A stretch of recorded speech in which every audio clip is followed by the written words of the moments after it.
Today, I'm going to figure out the difference between a normal size and a mini. I average around 30 to 35 seconds on this. This, I'm not too sure. So, today we're going to find out.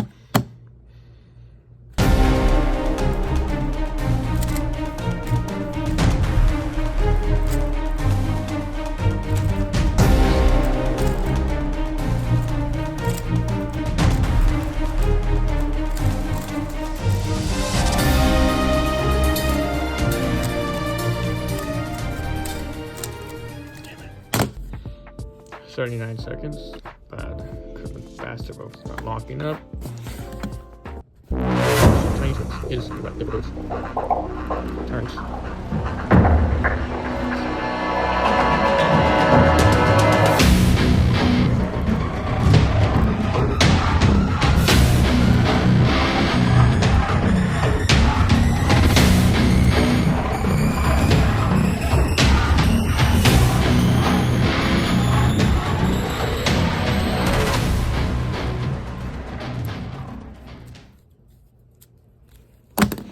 Finally.